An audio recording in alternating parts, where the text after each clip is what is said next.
Chief Meteorologist Chase Jones.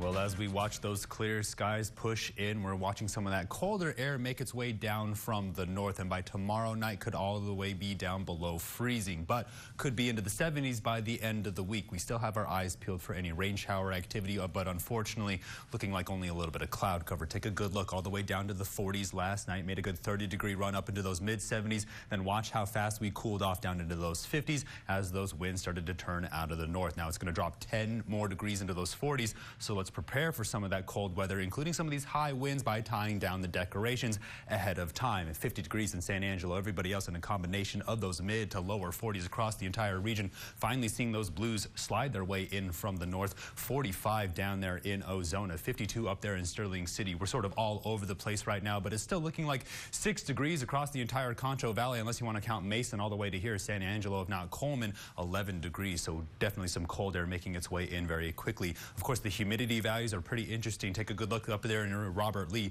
50-degree dew point, 100% saturation, nothing showing up on the radar. So we're looking at an atmospheric tipping point, looking at strong concentrations of dew across the entire Concho Valley. Now, up towards the north, these dew points are making their way up into the 40s. Down to the southwest, they're way below freezing. We'll see if we don't see a frosty morning by tomorrow, at least down to the southwest. Now, when we look at the moisture tracker, keeping our eye on the cold air, really sinking its way down from the north. There's one heck of a winter storm making its way down from Wyoming into Colorado, and right now it has New Mexico and the Panhandle in the crosshairs. As it makes its way out of the area and over our region, we're going to sort of see some of that cold air slide in. Upper level pattern is to blame for it. When we look at this long wave trough, it pushes its way out of our area. That's what pushes us down below those freezing marks.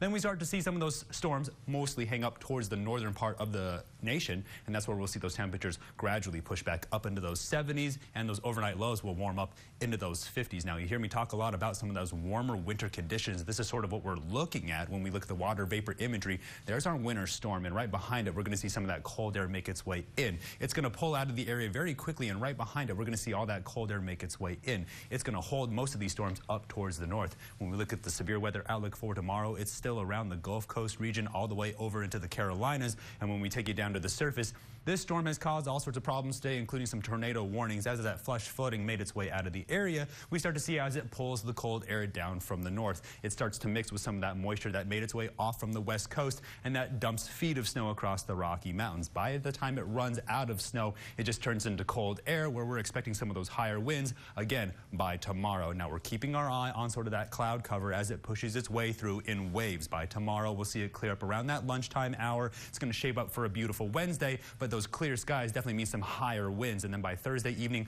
look how low this cloud cover is. It's definitely picking up the topography across the entire Concho Valley. Still keeping our eye on the high winds. We're going to see them push out of the north somewhere around tomorrow morning, and then they'll stay sustained up to about 20 miles per hour before it dies down before Tuesday evening, and sort of nothing happens by Wednesday. So tonight, down again 10 degrees into those 40s, keeping our eye out for some of those cold conditions. Then tomorrow, only up into the 50s, but keep your eye out for some of those freezing temperatures, because it's going to get pretty cold pretty quick, and then we're on the warm up all the way back up into those 60s, and by Friday pushing back up into the 70s, but not warm enough for Brian, because by the weekend pushing back down into those 30s, and then we're fighting back and forth between those 60s and those 70s, while those overnight lows push up from those freezing levels, but they're near the 50s. Stay tuned, one more for the break. You're watching KSAN News at 10.